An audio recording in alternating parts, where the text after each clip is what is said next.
On a parlé des cas de torture. Qui a vu où colonel Abla Chérif Diaby?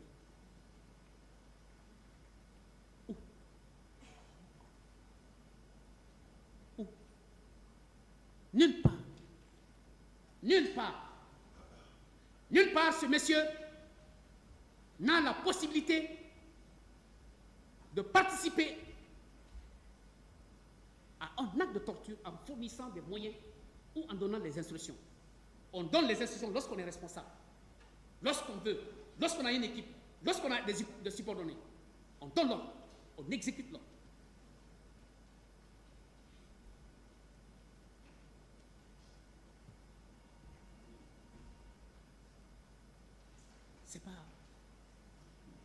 C'est pas bien. On devrait avoir le courage, à un certain moment donné, lorsqu'on est parquetier, parce que vous poursuivez à charge et à décharge, lorsque vous vous rendez compte que les faits qui sont reprochés à telle personne ne sont pas constitués, je m'attendais à ce que le ministère public, peut-être, vous dise, Monsieur le Président, Monsieur les assesseurs, respectueux membres du tribunal, en ce qui concerne les infractions, coups et blessures volontaires, non-assistance à personne en danger, complicité de participation, de fourniture, d'enlèvement et torture, de séquestration, à l'encontre de colonel Abla Chérif Diaby, ces faits ne sont pas constitués. Nous avons trouvé aucun indice. C'est très courageux. C'est très courageux. C'est possible.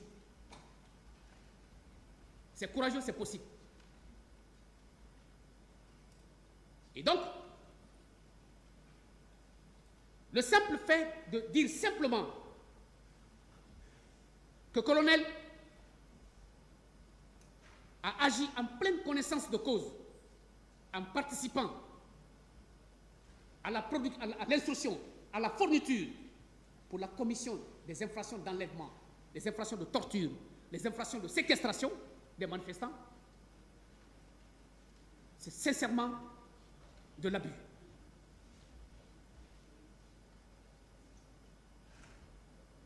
C'est de l'abus. C'est vraiment de l'abus. Là-dessus, on ne discute pas trop parce que simplement, Monsieur le Président, aucun acte, aucune preuve ne peut être brandie à l'encontre de mon client en ce qui concerne cette infraction parce que simplement, il n'y a aucun fondement.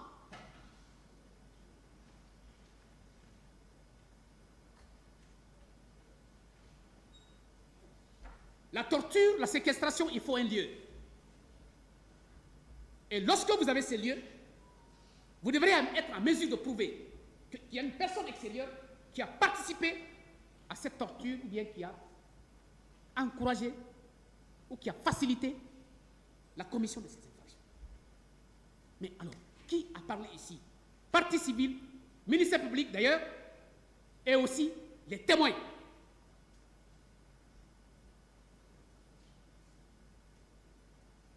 Les témoins. Tantôt il y a les tortures au camp Koudara, à l'époque. Mais qui a narré ici, effectivement, que le colonel Abla Chérif Diaby était présent, qui n'a pas dénoncé, qui a participé à la commission de ces infractions-là? Personne. Personne.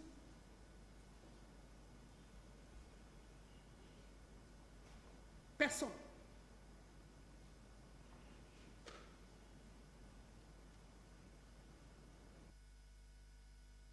Et donc, ces infractions prévues à l'article 303 du Code pénal, cette complicité à l'égard de nos clients est sans objet, sans fondement. Sans objet, sans fondement. Ces infractions ne sont pas constituées à son encontre.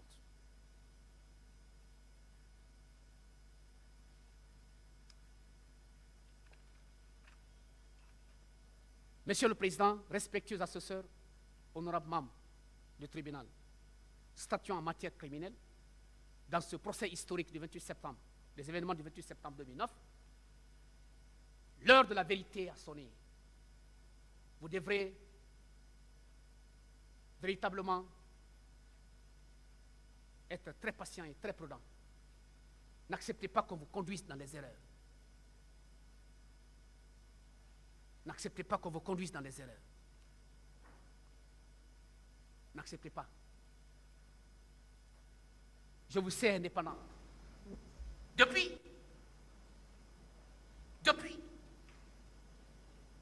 vous avez incarné une personnalité depuis. Reconnaître la valeur de ton prochain, ce n'est pas une faiblesse. C'est une prise de conscience. Pour en faire autant, vous méritez d'être salué. C'est une évidence. Loin de vous jeter des fleurs, c'est ce que vous méritez en fait.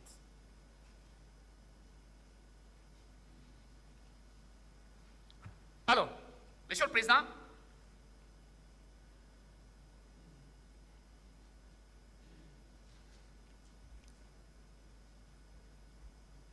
je vous disais tout à l'heure que,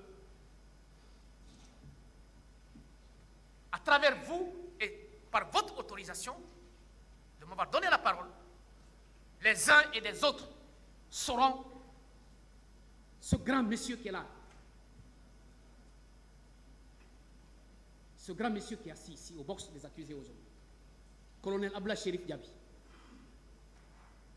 C'est pas n'importe qui quand même. C'est pas n'importe qui. Monsieur le Président, son parcours, je souhaite que ceux qui font la faculté de médecine puissent emboîter les pas. Ceux qui veulent être militaires puissent emboîter les pas de ce monsieur-là.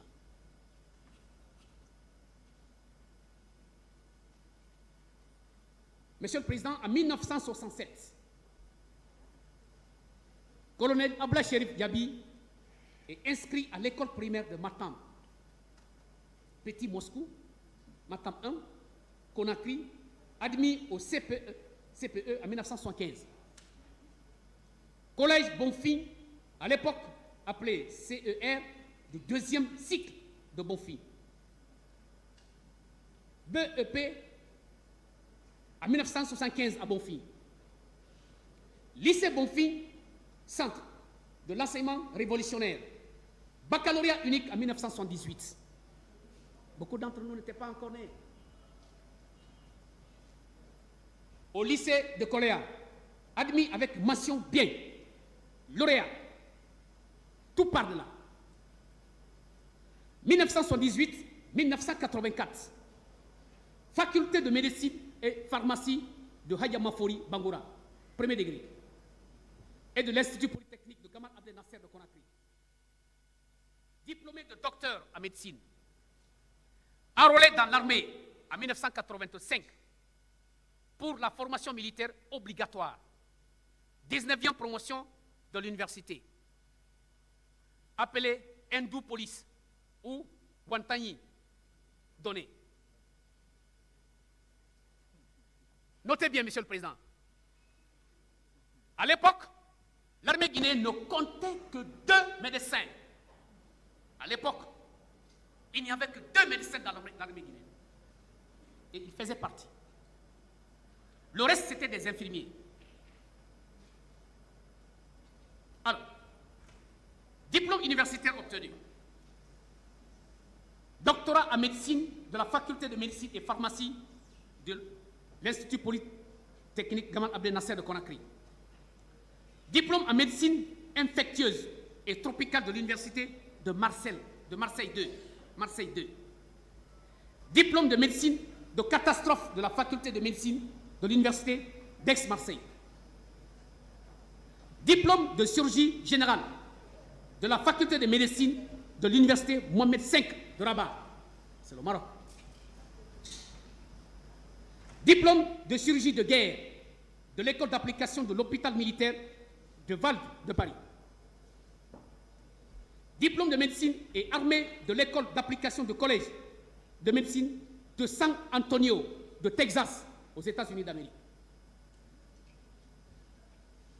Breveté parachutiste de l'école des troupes aéroportiers de Port-France. Diplôme commando du Centre national d'entraînement commando de Montiou, ça c'est en France. Compagnie d'effectuer guerre de la Sierra Leone, guerre du Libéria, guerre de la Guinée-Bissau, attaque rebelle en Guinée en 2000, comme demande de l'antenne médico-chirurgicale. Cette partie, lorsqu'il a passé ici, Monsieur le Président, colonel Chérif vous a dit qu'il a été même un prisonnier de guerre. Mais au même moment, en sa qualité de médecin, il avait l'obligation professionnelle de traiter les deux blessés des deux camps, ennemis et son propre camp. C'est la déontologie qui l'exige. Contrairement à ce que j'ai appris ici d'un passage, lorsque Dr Youssouf Ben Keta est passé ici, j'ai beaucoup de respect pour ce grand monsieur que je respecte. Mais on ne peut pas faire des règlements de compte ici. Ce n'est pas le lieu ni le moment. En sa qualité de ministre, Ben est venu rencontrer Monsieur le ministre en compagnie de quelqu'un qui le recommandait. Monsieur le ministre a trouvé déjà en place un homme compétent au niveau du ministère de la Santé qui n'avait aucune faute, qui véritablement était intègre. Tous les ministres se sont succédés au département de la Santé, ont trouvé le monsieur là, ils l'ont laissé. Mais à quoi bon de l'enlever pour mettre quelqu'un? Ça n'a pas de sens. Alors, venir ici témoigner qu'il n'a pas eu l'empathie, d'accord. Mais attendez, Monsieur le Président, les médecins, ils ont un ordre. Les pharmaciens ont un ordre. Les avocats ont l'ordre. Les huissiers ont l'ordre. C'est la corporation en fait. Lorsqu'une faute disciplinaire est commise, cette personne est convoquée par l'ordre. La commission chargée de la discipline, mais on vous redresse. Si c'est grave, il y a les sanctions qui sont superposées. Il y a le blâme, il y a la suspension, il y a la radiation sur le tableau. Personne ne vous a communiqué ici une décision disciplinaire en ce qui concerne l'ordre des médecins à l'encontre du colonel. Personne. Ça n'existe pas dans le dossier de la procédure. Et donc, se passe. Alors, parachutiste de l'armée guinéenne, poste occupé, médecin-chef du bataillon autonome de la présidence, la BASP, médecin-chef de l'antenne médico-chirurgicale, parachutiste du bataillon autonome des troupes aéroportiers, BATA, médecin-chef du bataillon spécial de Conakry, BSC, Kang Alpha Yaya Diallo, médecin-chef de l'hôpital militaire du bataillon du quartier général, BQG, Kang Samoy, chef de division technique et scientifique de la direction générale du service de santé des armées. Monsieur le Président, tout ce temps-là, c'est à l'époque de feu général Lansana Conté, avant l'arrivée du CNDD. Avant l'arrivée du CNDD, ce monsieur-là était déjà en travail au service de la nation. Il rendait ses loyaux services. Et à qui? Vous allez le savoir. Directeur général adjoint de la direction générale du service de santé des armées.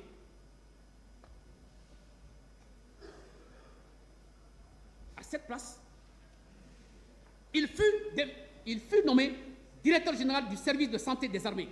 Après l'adjoint, il est devenu titulaire. C'est lui le directeur général des armées. Par décret présidentiel de feu général Lansana Conté. Tous ces postes occupés. Ce monsieur, Monsieur le Président,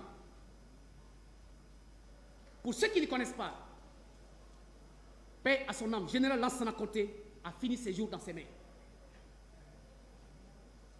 Bien avant, dès le début de la maladie de feu général Lansana Conté, c'est ce monsieur qui était là, au chevet. C'est lui qui décidait de ce que le général devrait faire par jour. Côtoyer un chef d'État pour plusieurs années, vous êtes un homme d'État. Il a servi ce grand homme avec loyauté, avec dignité, avec honneur.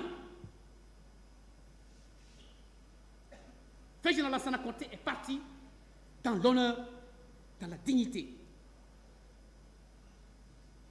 Au rang d'un chef d'État, il a bénéficié des obsèques dues à son rang. Ce monsieur, il est en part à remercier. Ce que je dis, monsieur le président, à l'époque, président Dadis, il le sait. C'est des grands messieurs. Alors, et c'est dans ça, monsieur le président, pour devenir ministre de la Santé, par décret du chef de l'État, président Moussa Dadis Camara, c'est parce que le président a su qui est Dr Diaby. Qui est Dr Diaby? C'est ce qui a amené le président Dadis à lui confier ce poste. Il n'est pas tombé du ciel. Ce n'est pas un fruit du hasard. Ce n'est pas un infirmier que vous voyez. C'est un chirurgien qualifié. Et en Guinée, je mets quiconque au défi. S'il y en a, ils ne sont pas plus de 3 qui peuvent, lui, montrer la chirurgie. On a des chirurgiens ici qui n'ont pas de, qui ne travaillent pas. Ils se promènent dans les petites cliniques de la place. Ils savent. Il a été choisi parce qu'il le mérite. Il a été choisi parce qu'il est capable d'assumer cette fonction. C'est ce qu'il a fait.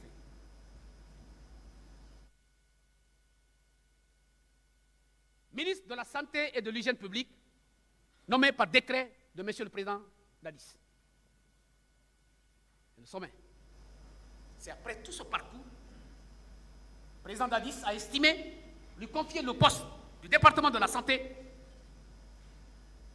Ce n'est pas une erreur. C'est dû à sa compétence.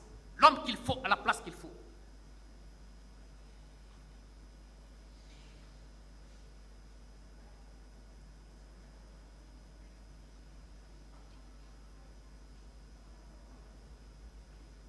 Après ce passage au département de la santé du régime de M. le Président Dadis, il a fait fonction de député, membre du Conseil national de la transition CNT en 2010, conseiller chargé de la formation à la direction générale du service de santé des armées. Voilà, Monsieur le Président, Messieurs les assesseurs, respectueux membres du tribunal, le palmarès de ce monsieur. Vous pensez que ça c'est facile? Vous pensez qu'obtenir ça c'est facile? On lui a jeté toutes les étiquettes du monde. Il était traité tous les noms d'oiseaux. Il a été peint.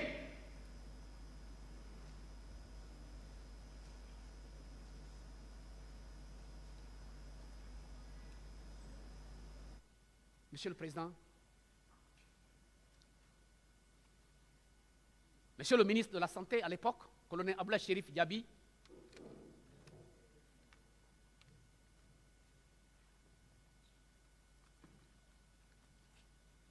colonel Abdoulaye Chérif Diaby, il ne mérite pas ça. Il ne mérite pas ça. Donc son seul crime, c'est d'avoir accepté d'être nommé ministre de la Santé. C'est le seul crime qu'il a commis. Le crime qu'il a commis, c'est le fait d'accepter d'être chef de département de la santé au service de la nation. Si c'est ça, Monsieur le Président, respectueux assesseurs, je crois que beaucoup ne vont plus accepter d'être nommés ministre de la Santé. Et ce poste sera vacant. Peut-être le président lui-même va faire office de ministre de la Santé.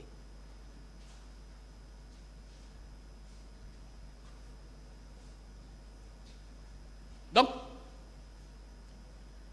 Monsieur le Président, la question de réqualification dont, n'est-ce pas, brandit comme un trophée de guerre les deux camps, partie civile et surtout le représentant du ministère public,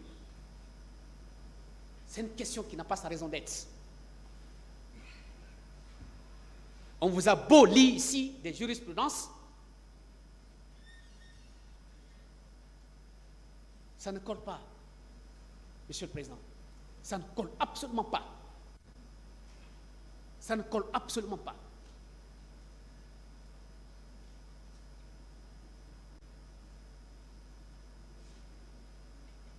Monsieur le Président, je disais, dans mon premier moyen de défense, j'ai fait sciemment de garder cette disposition que je vais vous faire lecture.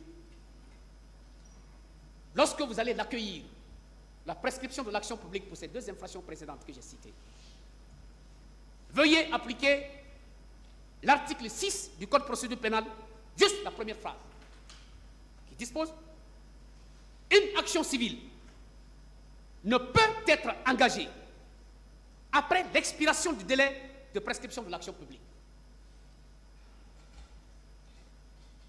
Une action civile ne peut être engagée après l'expiration du délai de prescription de l'action publique. Lorsque je vous ai fait lecture du 4e alinéa de l'article 3 du Code de procédure pénale, vous comprendrez aisément que les infractions causes et blessures volontaires, non-assistance à personne en danger, que ces infractions, en dépit même de toucher le fond de ces infractions-là, vous devrez les écarter purement et simplement parce qu'il y a prescription. Et celui qui se sent lésé de cette infraction, en réalité, lorsque le délai de prescription passe, vous ne pouvez pas réclamer la réparation civile. C'est pourquoi le législateur a mis 2 temps. Ça, c'est pour carrer non seulement le parquet, mais aussi les parties civiles. Dans un premier temps, cette prescription commence à compter de la date de la commission de l'infraction, après le temps qui est prévu pour le crime 10 ans, le délit 3 ans, la contravention 1 an. Ça, c'est en fonction des infractions. L'action publique, pour une infraction instantanée qui se commet en un train de temps, l'action publique commence à compter de la date de la commission.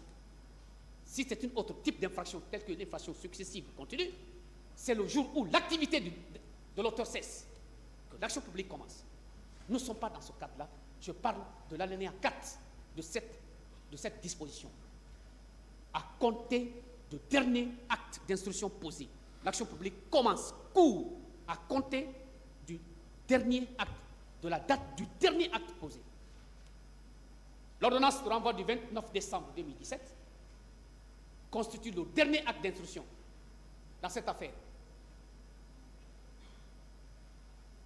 Et à compter de cette date, jusqu'au 28 septembre 2022, presque 5 ans, mais dans un bon calcul, vous avez 4 ans francs et 9 mois. Et il y a prescription. Dès lors, l'article 6, son premier point, s'applique.